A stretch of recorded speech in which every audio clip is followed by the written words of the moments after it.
welcome to week 2 of our series Together. Have you ever faced something that seemed impossible? How did you feel? What did you do? Maybe you felt afraid, anxious, mad, or even sad that you couldn't do anything about the situation. Now, I know I've faced difficult things that appeared impossible to me at the time, but when I look back, I see that God was with me every step of the way. And in today's Bible story, we're going to talk about how God prepared David throughout his life experiences to defeat Goliath, to become the king of Israel, and to be a man after his own heart. David was a young shepherd boy who spent his days taking care of his father's sheep, but he wasn't just any ordinary shepherd. We see that David was brave and loyal and that he trusted God completely. And one day, David's father sent him to take food to his brothers who were soldiers in King Saul's army. And when David arrived, he saw a giant named Goliath challenging the Israelites. For 40 days, every morning and evening, the Philistine champion Goliath strutted in front of the Israelite army. And as soon as the Israelite army saw him, they would run afraid. It seemed to them that it was impossible to win against such a huge opponent. So when David got there, he started asking a lot of questions. David asked the soldiers standing nearby, "What will a man get for killing this Philistine and ending his defiance of Israel? Who is this pagan Philistine anyways, that he is allowed to defy the armies of the living God?" And then he went and told the king. "Don't worry about this Philistine," David told Saul. "I'll go fight him." "Don't be ridiculous," Saul replied. "There's no way you can fight this Philistine and possibly win. You're only a boy, and he's been a man of war since his youth." But David persisted. "I've been taking care of my father's sheep and goats," he said. "And when a lion or a bear comes to steal a lamb from the flock, I go after it with a club and rescue the lamb from its mouth. If the animal turns on me, I catch it by the jaw and club it to death. I've done this to both lions and bears, and I'll do it to this pagan Philistine too, for he has defied the armies of the living God. The Lord who rescued me from the claws of the lion and the bear will rescue me from this Philistine." Saul finally consented. "All right, go ahead," he said, "and may the Lord be with you." David was so confident that the same God that had been with him taking care of the sheep was going to be with him in this battle. So the king let him fight Goliath and gave him his own armor so that he could be ready for the fight. But David couldn't wear the armor. He was so uncomfortable, so he took the armor off and instead he took his sling and 5 smooth stones from a stream. And when he confronted Goliath, he said, "You come to me with sword, spear, and javelin, but I come to you in the name of the Lord of heaven's armies, the God of the armies of Israel, whom you have defied.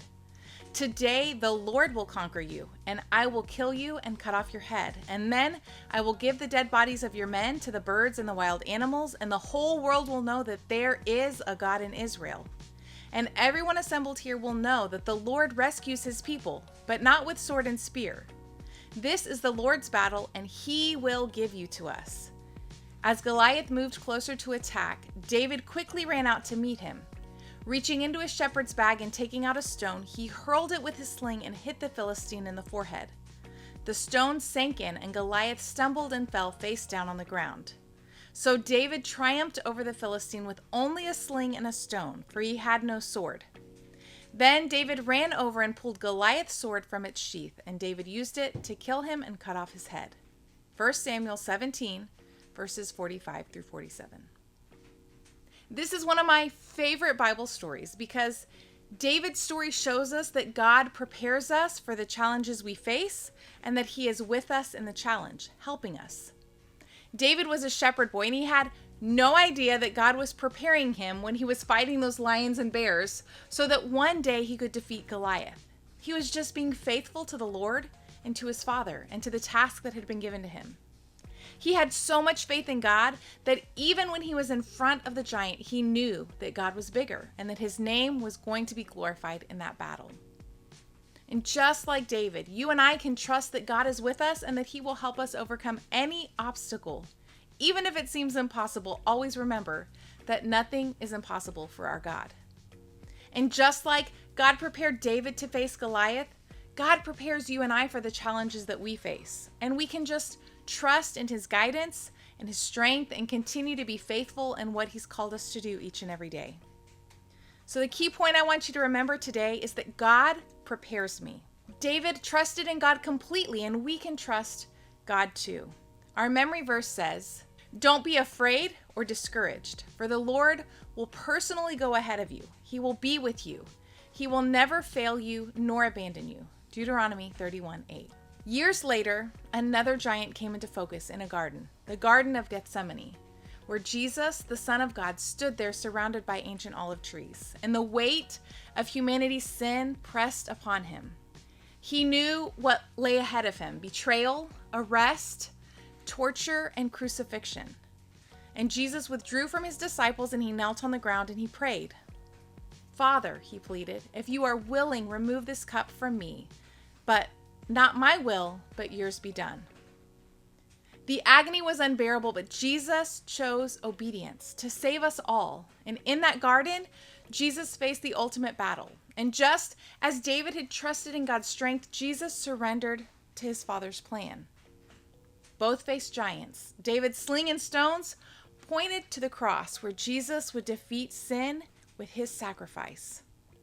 In Gethsemane, Jesus didn't wield a sword, but he surrendered his will. And his prayer echoed David's faith: "Not your will, not my will, but your will be done." Their stories remind us that God prepares unlikely heroes, and victory comes through surrender. And as we face our own battles, we may trust like David and yield like Jesus, knowing that the battle indeed already belongs to God. God will personally go ahead of you. And my prayer for you today is that you are encouraged, knowing that God himself will guide you and protect you. Keep trusting him. Continue to be faithful in the season that you're in, because you never know what God can do. And he's using this season right now to prepare you for the next one ahead.